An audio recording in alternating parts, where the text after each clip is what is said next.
భక్తి శ్రద్ధలతో సామూహిక కుంకుమ పూజ మండల కేంద్రమైన బట్టిప్రోలులో వేంచేసి ఉన్న శ్రీ వేణుగోపాల స్వామివారి దేవస్థానంలో బుధవారం మార్గశిర మాస శుద్ధ పాడ్యమి సందర్భంగా శ్రీ రాజ్యలక్ష్మి అమ్మవారి ప్రతిష్ట వార్షికోత్సవం సందర్భంగా అమ్మవారికి సామూహిక కుంకుమ పూజ అత్యంత భక్తి శ్రద్ధలతో నిర్వహించారు. శ్రీ రాజ్యలక్ష్మి భజన మండలి ఆధ్వర్యంలో జరిగిన ఈ కార్యక్రమంలో బూర్లే అరుణకుమారి, మానేపల్లి ఉమామహేశ్వరి, కోట సంధ్యారాణి, కొల్లూరు అనుష, మానేపల్లి శైలజ కుమారి తదితరులు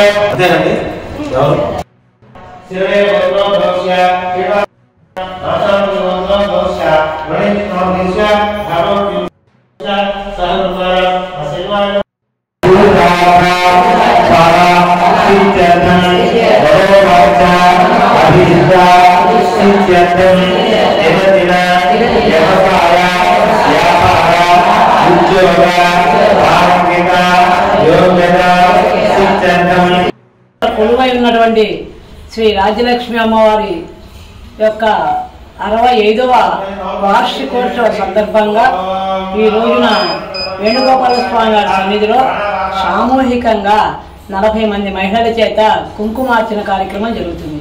అయితే విశేషం ఏమిటయ్యా అంటే ఈ రుక్మిణీ సత్యభామ సమేత వేణుగోపాల స్వామి వారి సన్నిధిలో కొలువై ఉన్న శ్రీ రాజ్యలక్ష్మి అమ్మవారి యొక్క విగ్రహాన్ని అందజేసినటువంటి వారు కీర్తిశేషులు మానేపల్లి లింగయ్య గారు.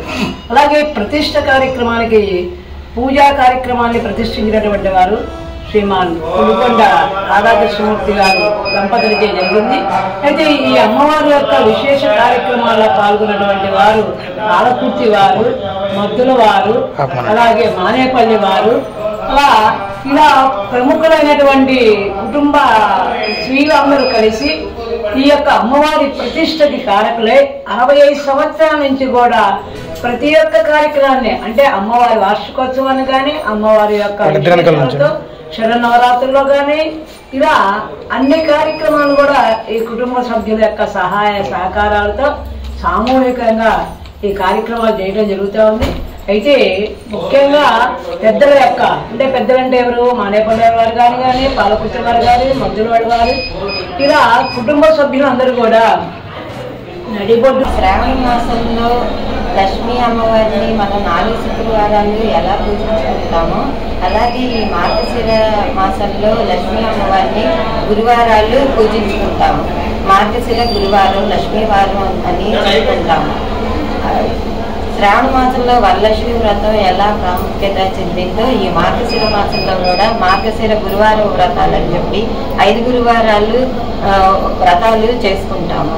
అలాంటి అమ్మవారికి ప్రీతికరమైనటువంటి శ్రావణ మాసంతో పాటు ఈ మార్గశిర మాసంలో కూడా పూజించుకుంటాం. కాబట్టి మన పెద్దవాళ్ళు ఈ మార్గశిర పాడ్యమి రోజున అమ్మవారిని ప్రతిష్ఠించడం జరిగింది. అమ్మవారు ఇన్ని సంవత్సరాలు ఎలా మా పెద్దవాళ్ళ చేత ఎలా పూజింపబడ్డారో అలాగే మా తరం వాళ్ళు మా తర్వాత తరం వాళ్ళు కూడా అమ్మవారి పూజా కార్యక్రమాలు కానీ కైంకర్యాలు కానీ ఎటువంటి లోటు లేకుండా అమ్మవారికి సేవ చేసుకునే భాగ్యం మా తరాలకి మా తర్వాత తరాలకి మా వంశీయులకి ఆ అనుగ్రహం ప్రసాదించాలని అమ్మవారిని శ్రీ రుక్మిణీ సత్యభామ సమేత శ్రీ వేణుగోపాల స్వామి వారిని ఆంజనేయ స్వామి వారిని నేను ప్రార్థిస్తున్నాను.